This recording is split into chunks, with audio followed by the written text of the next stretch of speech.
度曾經被譽為係江門嘅湯臣一品，更係江門最大、江景面最闊嘅大平層產品。當年更係憑自己嘅一己之力，將江門大平層嘅格局同埋價錢整體都抬高。當年要賣到18000嘅單價嘅濱江灣，現在涅槃重生啦，8字頭嘅單價就可以啦。睇下戶型啱唔啱你哋？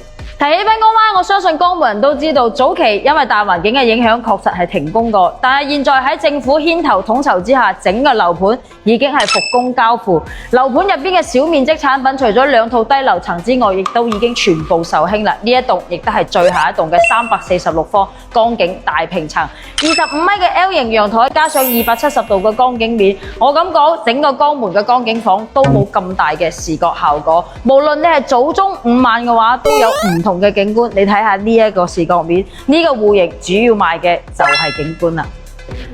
346方做到4+1房，客廳嘅開間去到11.8米。如果當年你有睇過板房嘅話，就知道呢一個飯廳嘅空間可以放住嘅平時電視先可以睇到2個人食飯用對講機嘅長飯台。呢一個戶型咧，無論係邊一個位置咧，都係有景觀可以望得到嘅。廚房出嚟嘅話咧，更加係有一個擴展嘅空間，可以作為你嘅晾曬區，亦都可以作為工人姐姐嘅房間，因為咧佢係獨立電梯分開，亦都係獨立門口進入嘅。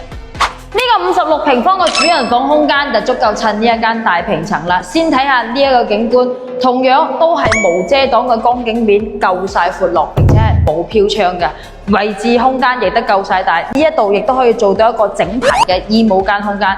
當年我同阿最拍呢一間戶型嘅時候，佢睇到呢個衛生間，話仲大過佢屋企嘅主人房咩？除咗江景之外，落樓嘅話就係呢個22公里嘅濱江綠道，中意運動健身嘅話就啱晒啦。往左行嘅話就係灣區之眼同埋橋都會，往呢一邊行嘅話，以前可能覺得遠，但係現在一條路落去嘅話，無論你係要去城區中心定係去匯悅城嘅話，都係10零分鐘嘅路程就可以到達啦。